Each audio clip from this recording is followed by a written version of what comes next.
को भी लाइक और शेयर कर देना। तो चलो स्टार्ट करते हैं। कृष्ण सुदामा। कृष्ण सुदामा, सुदामा पता है सुदामा कौन थे? सुदामा थे कृष्ण जी के सखा। सखा यानी कि मित्र। जब वो पढ़ते थे गुरुकुल में रह के, उनके गुरु कौन थे? Nityanand I think. तो उनके गुरु आश्रम में जो रहते थे तभी उनके सखा वो सुदामा भी वहाँ पे पढ़ते थे। सुदामा एक ब्राह्मण थे। तो चलो स्टार्ट करते हैं। कृष्ण सुदामा। कृष्ण सुदामा। इस एकांकी में बताया गया है कि मैत्री बड़ी चीज होती है। मैत्री मतलब फ्रेंडशिप, बंधुता, मित्रता। जहाँ दिल की सच्ची मैत्री बढ़ती है, वह अमीरी गरीबी का अंतर मिट जाता है। श्री कृष्ण और सुदामा के बीच ऐसी ही गहरी मैत्री थी, मतलब बंधुता, मित्रता था श्री कृष्ण और सुदामा। श्री कृष्ण राजा मतलब एक क्षत्रिय थे, उनके पास अमीर थे मतलब, और सुदामा एक ब्राह्मण, एक गरीब ब्राह्मण थे। तो उनका दोनों का के ऊपर आज इस कहानी, मतलब वो जो माइथोलॉजिकल स्टोरी है, सच्ची कृष्ण सुदामा के ऊपर इस कहानी को जानेंगे, जिसे आज भी लोग याद करते हैं। जैसे अमीरी गरीबी का अगर कुछ कोई भी ये एग्जाम्पल देने के टाइम में कृष्ण सुदामा का ही सब लोग बोलते हैं। इस एकांकी के द्वारा बच्चे आपस में मैत्री भावना बढ़ा पाएंगे, अपने आपस में मैत्री भावना, मित्रता के भावना बढ़ा पाएंगे। तो चलो स्टार्ट करते हैं। कृष्ण सुदामा। सुदामा का घर, पहले लोकेशन जहाँ पे दिया गया सुदामा का घर का पहले है। सुदामा का घर, सुदामा की पत्नी उनसे कुछ कह रही है, ये है स्टार्टिंग से। तो पत्नी, सुदामा के पत्नी वो बोल रहे हैं कि अब मुझसे और नहीं सहा जाता, मैं बच्चों को भूख से तड़पता नहीं देख सकती, आपको द्वारिका जाना ही पड़ेगा। आपके मित्र श्री कृष्ण हमारी सहायता अवश्य करेंगे। जो सुदामा के पत्नी वो बोल रहे हैं सुदामा से कि वो तो बहुत ही गरीब ब्राह्मण परिवार से थे, तो वो उनके पास खाने के लिए भी नहीं था, और उनके जो पुत्र लोग भी, उनके सभी पुत्र भी वो खाने भूख के वजह से तड़प रहे थे। इसीलिए वो उनकी पत्नी बोली कि मैं और मेरे बच्चों को भूख से ऐसे तड़पना नहीं देख सकती, इसीलिए आपको अपने मित्र द्वारिकाधीश जो श्री कृष्ण है, सुदामा के जो मित्र हैं, उनके पास आप जाकर उनसे सहायता थोड़ा मांगिए बोल के, वो अगर आप सहायता के लिए मांगेंगे तो वो अवश्य आपकी सहायता करेंगे बोल के वो पत्नी, सुदामा के पत्नी सुदामा जी से बोल रहे हैं। फिर सुदामा बोल रहे हैं कि क्या मैं श्री कृष्ण के दरवाजे पर जाकर हाथ फैलाऊं? वो सुदामा बोल रहे कि क्या मैं अपने मित्र श्री कृष्ण द्वारका में जो रहते हैं उनके पास जाकर, वो तो राजा है, वो उनके पास जाके क्या मैं अपना हाथ फैलाऊं, क्या ऐसे मांग के हाथ फैलाऊं क्या उनके सामने बोल के वो अपनी पत्नी से पूछ रहे हैं, क्वेश्चन करें। पत्नी बोल रहे मैं हाथ फैलाने के लिए नहीं कहती, आपने आपके बिना कुछ कहे ही वे हमारी सहायता करेंगे, आखिर वे द्वारिका के राजा हैं।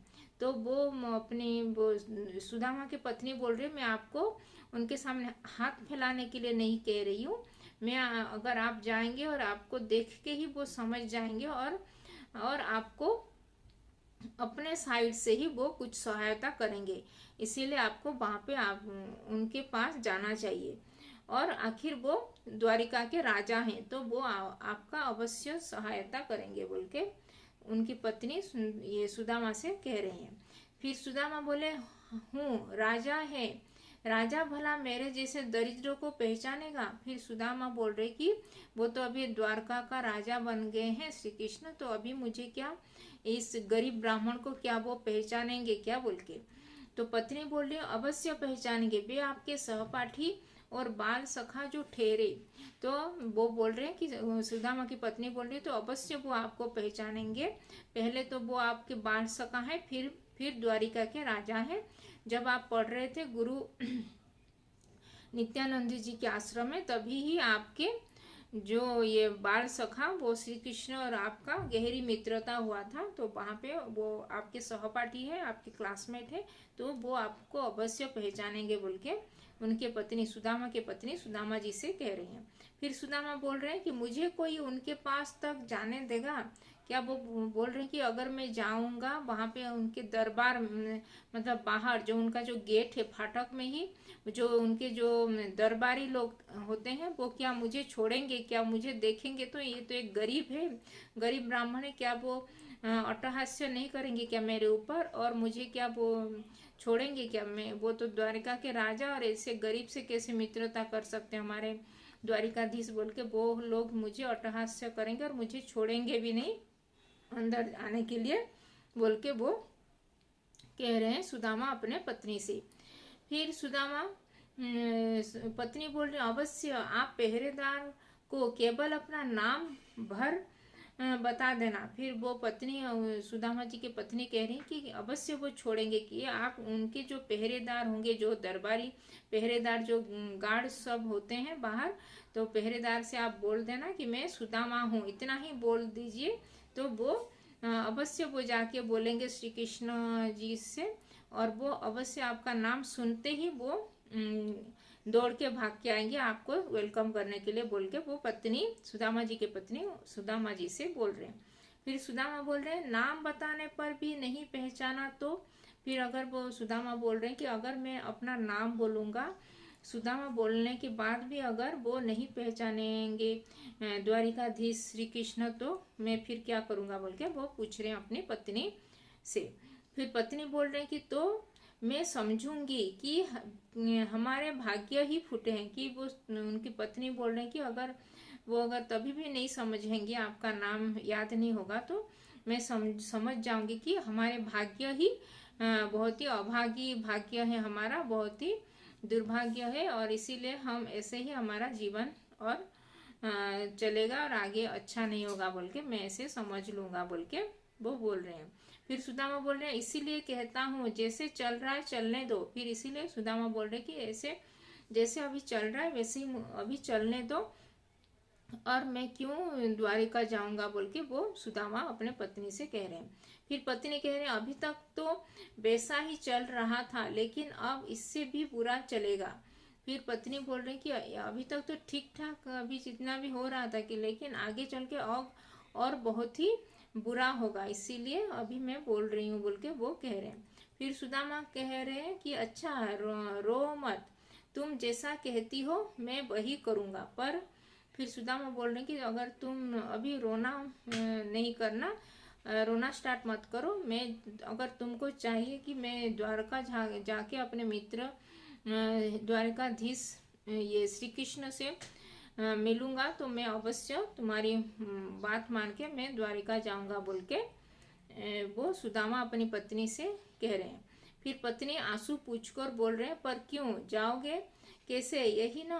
फिर पत्नी बोल रहे हैं कि अभी अपने आंखों से आंसू पूछकर वो बोल रहे हैं तो अभी मैं कैसे जाऊंगा, बोल के यही पूछना चाह रहे हो तो मुझसे, बोल के अपनी पत्नी ये सुदामा की पत्नी सुदामा से बोल रहे हैं। तो सुदामा बोल रही हाँ पहली बार मित्र के घर जा रहा हूँ, खाली हाथ जाना क्या अच्छा लगेगा? फिर वो सुदामा बोल रहे कि फर्स्ट टाइम मैं अपने फ्रेंड के घर जा रहा हूँ, अपने मित्र के घर। जैसे हम लोग भी अपने मित्र के घर जाते हैं तो उनके लिए कुछ भी स्वीट्स ऐसे कुछ गिफ्ट ऐसे लेके जाते हैं।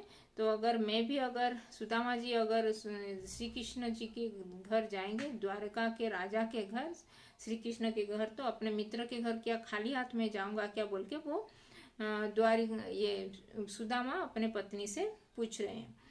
तो क्या लेके जाऊंगा, बोल के वो पूछ रहे हैं। फिर सुदामा हाँ पहली बार मैं मित्र के घर जाऊँ, खाली हाथ जाना क्या अच्छा लगेगा मुझे, मैं अपने मित्र के घर खाली हाथ कैसे जाऊंगा, बोल के वो पूछ रहे हैं। फिर पत्नी बोली हाँ अच्छा तो नहीं लगेगा पर चिंता न करें उसका भी प्रबंध हो जाएगा। फिर वो अपनी पत्नी भी बोल रही है सुदामा जी के पत्नी की हाँ अगर आप जाएंगे तो आपको कुछ ना कुछ लेके जाना पड़ेगा, तो अभी हम क्या लेके जाएंगे इसका थोड़ा कुछ ये व्यवस्था भी करना पड़ेगा, इसीलिए चिंता ना करें मैं उसका कर दूंगी, बोल के वो कंफर्म कर दिए उनकी पत्नी सुदामा से। फिर सुदामा बोल रही अच्छा तुम स्वागत का प्रबंध करो, तुम सौगात मतलब कुछ लेने का प्रबंध करो, मैं जाने की तैयारी करता हूँ। पत्नी उन्हें चावल की पोटली लाकर देती है। फिर सुदामा बोल रहे हैं कि मैं अपनी जाने के लिए तैयारी करता हूँ और तुम उनको कुछ देने के लिए जो भी कर दो बोलते हैं। फिर सुदामा जी के पत्नी एक चावल का पोटली लेके आते हैं। फिर द्वारिका नगरी में सुदामा एक आलीशान महल के सामने पहुंचते हैं। महल के सामने एक पहरेदार है।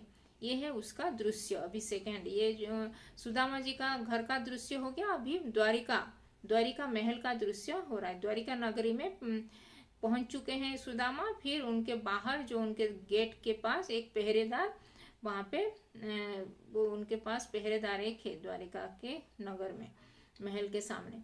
फिर सुदामा पूछ रहे हैं पहरेदार से, भैया क्या यही महाराज श्री कृष्ण का महल है? फिर सुदामा बोल रहे हैं वो पहरेदार से, वो गार्ड से, कि क्या ये श्री कृष्ण जो द्वारिकाधीश श्री कृष्ण जी का महल है क्या बोल के।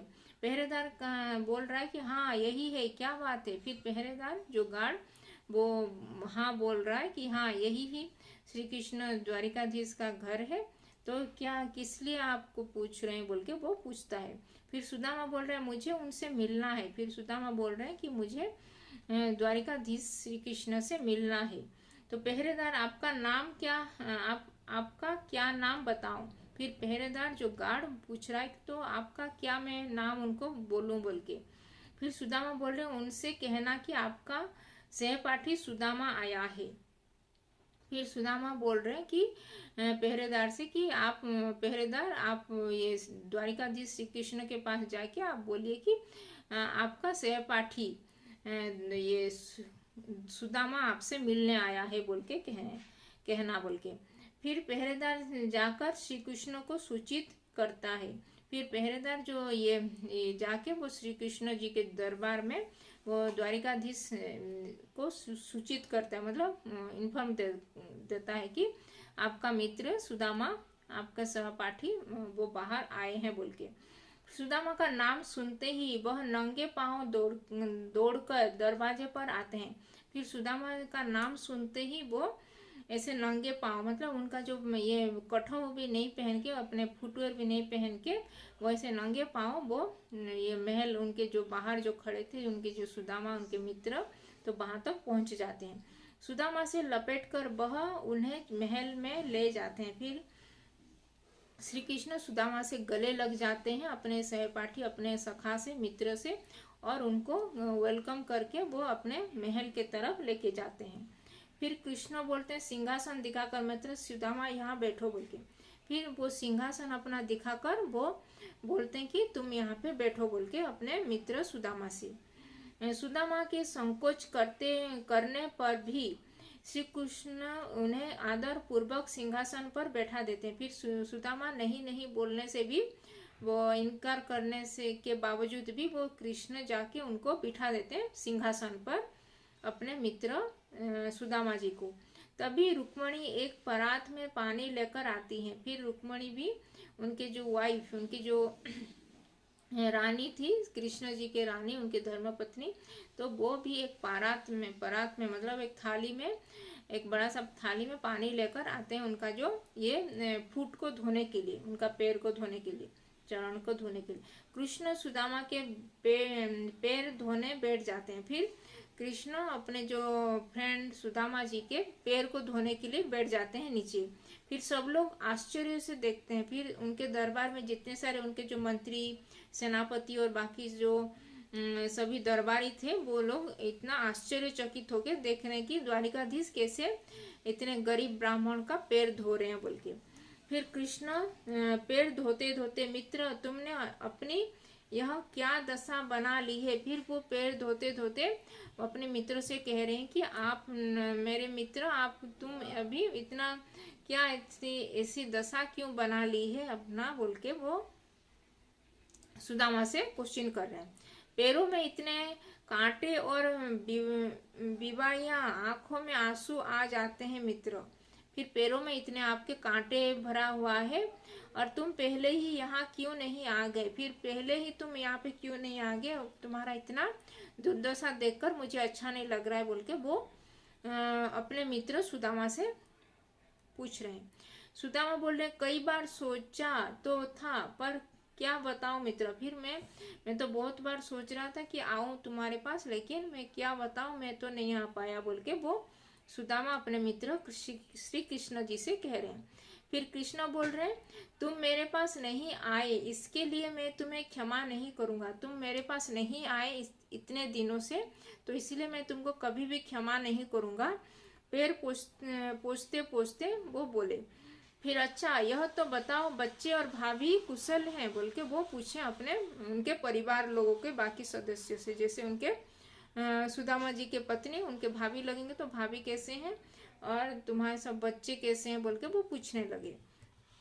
फिर सुदामा कहने लगे सब प्रभु की कृपा है, सब प्रभु की कृपा है, सब कुशल मंगल, सभी हंसी खुशी से हैं, बोल के वो कहने लगे।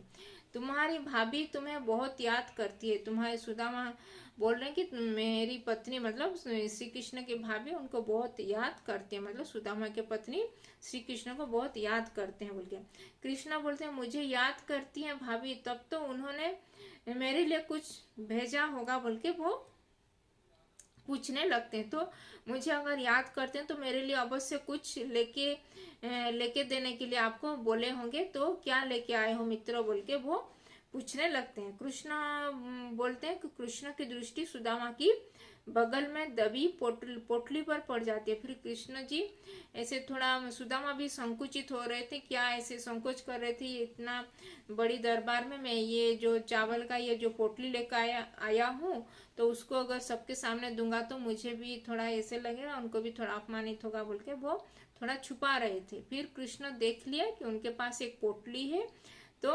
वो पोटली पकड़ लिए।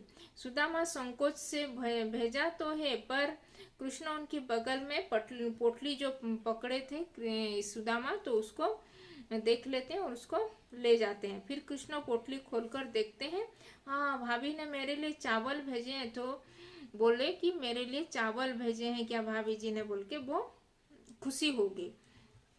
फिर एक मुट्ठी चावल लेकर मुंह में डालकर कितने स्वादिष्ट चावल है, बोल के वो कहने लगे। एक मुट्ठी चावल जो लेके आए थे वो उसको अपने मुंह में डाल दिया और कहने लगे कितना स्वादिष्ट चावल वो मेरे लिए भेजे हैं, बोल के इतनी बढ़िया सौगात लाए हो और उसे छिपा रहे हो क्यों, बोल के इतना अच्छा सा मेरे लिए खाना लेके आए चावल और सौगात, और तुम उसको क्यों छुपा रहे हो, बोल के वो उनसे पूछने लगे। पहले भी एक बार तुमने गुरु पत्नी के चने मुझे नहीं दिए थे, तभी रुक्मणी आ जाती, फिर तभी उनके जो पत्नी रुक्मणी जी भी आ जाते हैं। रुक्मणी देखती हैं कि सुदामा से आइए भैया भोजन तैयार है, सब जाते हैं फिर भोजन करने के लिए, सब लोग जाते हैं अपने भोजन कक्ष में।